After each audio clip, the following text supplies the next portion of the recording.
हरिओम हरे कृष्ण। रहीम कहते हैं कि रहीमन चुप हो बैठिए, देख दिनन के फेर, जब नी के दिन आई हैं बनत न लगी हैं देर।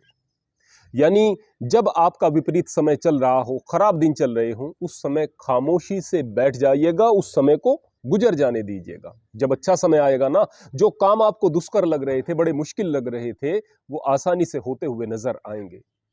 वास्तव में जब तकलीफ का समय होता है, उस समय वो तकलीफ इतनी बड़ी तकलीफ दे साबित नहीं होती। उस समय जो हम प्रतिक्रिया कर देते हैं, उसका असर पूरी जिंदगी भी कई बार रहता है।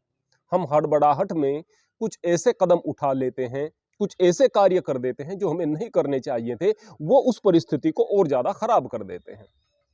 ऐसा नहीं है कि दुनिया में तकलीफ के समय में, विपरीत समय में कुछ बहादुर लोगों ने बड़ी प्रतिक्रिया देकर के उस विपरीत परिस्थिति को हरा नहीं दिया, बिल्कुल हरा दिया है। लेकिन प्रत्येक व्यक्ति में तो यह सामर्थ्य नहीं होता है। हर व्यक्ति के पास में इतनी बोलने की क्षमता, इतनी सूझबूझ अच्छी नहीं होती। हर व्यक्ति के पास में इतनी सहनशीलता नहीं होती। हर व्यक्ति के पास में शारीरिक क्षमता इतनी मजबूत नहीं होती कि वह मजबूती के साथ सामने वाले का प्रतिकार कर सके। तो फिर प्रत्येक व्यक्ति किस प्रकार से उनका अनुसरण कर सकता है? अगर उनको उदाहरण मान करके उस रास्ते पर चलने की कोशिश करेंगे, सामर्थ्य आपके अंदर है नहीं, कोई गलत कदम उठा लेंगे तो उसका असर पूरी जिंदगी रहेगा। तो एक तरीका है जो सब पर काम करता है और निश्चित रूप से काम करता है, वह है कि यदि आप अच्छाई के रास्ते पर हैं, सच्चाई के रास्ते पर हैं, धर्म के रास्ते पर हैं, तो बस जब विपरीत समय चल रहा हो, उस समय खामोशी से बैठ जाइएगा, शांत होकर के बैठ जाइएगा। दिन बदलते जरूर हैं, हमेशा काली रात नहीं रहती है।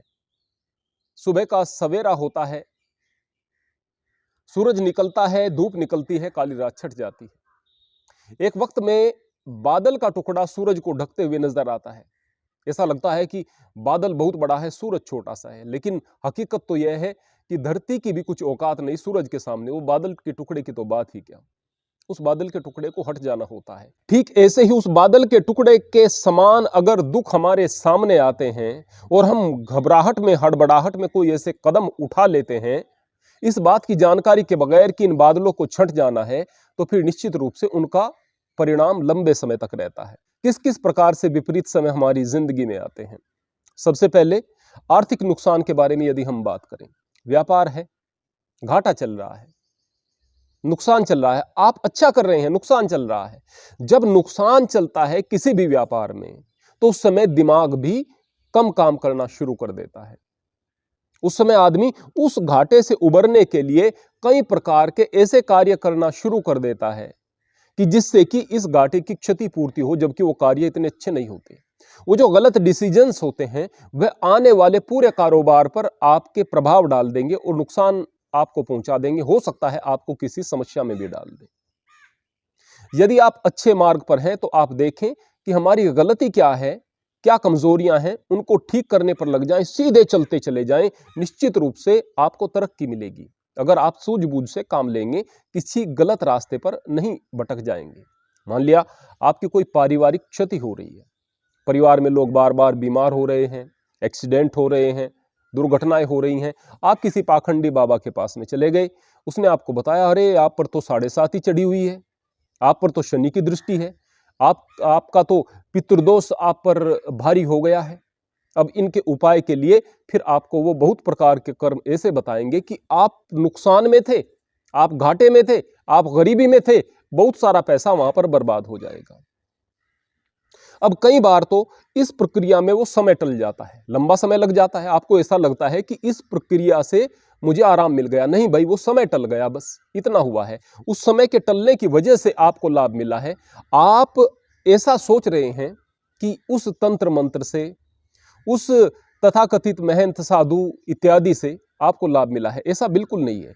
तो इस बात को भी समझना अनिवार्य है कि उस समय यदि आप गलत कदम उठाएंगे तो उसका दुष्परिणाम आपको पूरी जिंदगी भुगतना पड़ सकता है। अगर दुख टलना हुआ तो वह आपके उन मिथ्या कर्मकांडों के बगैर भी टलेगा, और अगर नहीं टलना हुआ तो वो कर्मकांड उसमें कुछ भी नहीं करेंगे। बैठ करके परमात्मा का नाम लें, अच्छे कार्य करें, तो निश्चित रूप से आपको लाभ मिलेगा।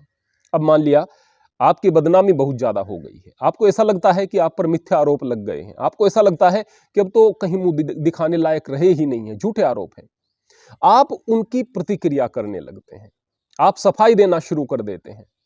जितना आप सफाई देंगे, जितना आपकी प्रतिक्रियाएं होंगी, उतना ही आप इस बात को लोगों के सामने साबित कर रहे होंगे कि कहीं ना कहीं सामने वाले की बातों में सच्चाई है। यदि आप अपने व्यवहार में परिवर्तन लेकर नहीं आते, आप शांति के साथ में बैठे रहते हैं, आप सबके साथ अच्छा व्यवहार करते हैं, आप देखिएगा जो बदनाम करने वाले लोग हैं उनकी हकीकत सामने आएगी और आपकी शालीनता, आपकी विनम्रता, आपकी सहनशीलता जीत जाएगी। वक्त लगेगा लेकिन निश्चित रूप से आपको लाभ मिलेगा। हाँ, लाभ कब नहीं मिलेगा? जब आपने उस समय कुछ ऐसी प्रतिक्रियाएं दे दी हों जिसके कारण आप ही गुनहगार साबित हो गए हों, जबकि आप गुनहगार थे नहीं। यानी कि समस्याएं उतनी समस्याएं नहीं है, समस्याओं की प्रतिक्रियाएं ज्यादा बड़ी समस्या है। इसके अलावा शत्रु अगर आपके खिलाफ षड्यंत्र करते हैं, उन षड्यंत्रों में आप फंसना शुरू कर देते हैं। कैसे? शत्रु ने सोचा कि मैं यह कार्य करूंगा जिससे सामने वाला इस कार्य को करेगा और फिर उसके द्वारा किया गया यह कार्य उसको बदनाम कर देगा। यानी आप शत्रु के जाल में फंस जाते हैं। सामने वाला कुछ भी करे, उसके कार्यों से आपको अपनी क्रियाएं या प्रतिक्रियाएं नहीं देनी है। आप बिल्कुल तटस्थ रहते हुए उस कार्य को करते रहें जिस कार्य को आप कर रहे थे। निश्चित रूप से आपको लाभ मिलेगा। दूसरे, परिवार द्वारा प्रताड़ना। परिवार में कई बार ऐसा होता है कि एक व्यक्ति आपको बहुत प्रताड़ित करता है। एक बहू ससुराल में गई, ननद बहुत परेशान कर रही थी, लेकिन कितने दिनों तक? कुछ समय के पश्चात उसका विवाह हो जाता है, वह चली जाती है, समस्या तो टल गई ना। सास बहुत परेशान कर रही थी, अब कुछ दिनों तक आप लगातार अगर उस चीज को सहनशीलता के साथ में आगे बढ़ते रहे लेकर के, तो वह बूढ़ी भी हो जाएगी, कमजोर भी हो जाएगी, उसको आप पर आश्रित भी होना पड़ेगा। आप कहेंगे इतना लंबा समय मैं कैसे सहन करूंगा? भाई, जीवन में अगर हमारे तकलीफें आती हैं तो उसका कारण कौन है? हम लोग हैं। या तो इस जन्म में किए गए किसी कर्मों के परिणाम स्वरूप हमारे जीवन में दुख आते हैं, या फिर पूर्व जन्मों में किए गए कुछ कर्मों के परिणाम स्वरूप हमें जीवन में दुख मिलते हैं। अगर हमें इस बात का यकीन हो जाएगा तो फिर निश्चित रूप से हम अंदर से शांत हो जाएंगे और उस समय को काटते हुए चले जाएंगे।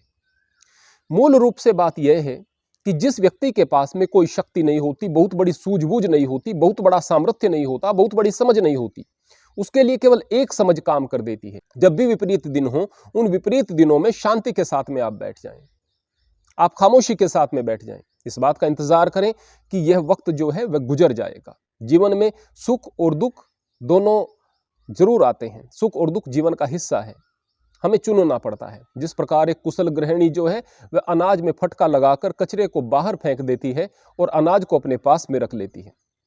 कचरा तो अनाज में था, पर अनाज को साफ करके ग्रहण कर लिया। ठीक इसी प्रकार एक समझदार व्यक्ति दुखों में फटका लगाकर उन्हें दूर करता रहता है, उन्हें ग्रहण नहीं करता। जो सुख है उनको ग्रहण कर लेता है। अब कहेंगे कि दुखों को ग्रहण कौन कर लेता है? दुखों को ग्रहण वो करता है जो दुखों को गले लगा करके रखता है, बार बार दुखों का जिक्र करता है। मेरी जिंदगी में उसकी वजह से दुख है, उसकी वजह से दुख है, परिवार की वजह से दुख है, दोस्तों की वजह से दुख है, मित्रों की वजह से दुख है। जब कभी सुख आए तो फिर पुराने दुखों को याद करके उनको लेकर के रोता रहता है, सर पीटता रहता है। तो निश्चित रूप से वह दुखों को अंगीकार किए हुए है, दुखों को गले लगाए हुए है। दुखों को गले लगाओगे तो दुख ही बढ़ते चले जाएंगे और दुखों को नजरअंदाज कर दोगे। इस बात पर भरोसा रखोगे कि निश्चित रूप से अच्छे दिन आएंगे। आज अगर खराब दिन है तो दिन अच्छे आएंगे। आप शांति के साथ में बैठे रहेंगे। कोई आपको बदनाम करे, आपके बारे में विपरीत बात कहे, आप पर अत्याचार करे, कोई जीवन में नुकसान हो, पारिवारिक क्षति हो, विश्वास केवल परमात्मा पर रखेंगे और इस बात पर विश्वास रखेंगे कि जब अच्छे दिन आएंगे तो निश्चित रूप से यह बुरे दिन टल जाएंगे और उस समय हमें ऐसा लगेगा कि वास्तव में हम जितना परेशान हो रहे थे उतने परेशान होने लायक वह परिस्थिति थी ही नहीं। आज जो तकलीफें आपको बहुत बड़ी दिख रही हैं, जो समस्याएं बहुत बड़ी दिख रही हैं, समय बीतने के बाद में वो बहुत बोनी हो जाती हैं, छोटी हो जाती हैं। इसीलिए रहीम ने कहा है कि रहीमन चुप हो बैठिए, देखी दिनन के फेर, जब नी के दिन आई हैं बनत न लगी हैं देर। बनते देर नहीं लगेगी, जब अच्छे दिन आएंगे। बस उन दिनों का इंतजार करना है और अच्छे कार्यों में हमें लगे रहना है। हरि ओम, हरि कृष्ण।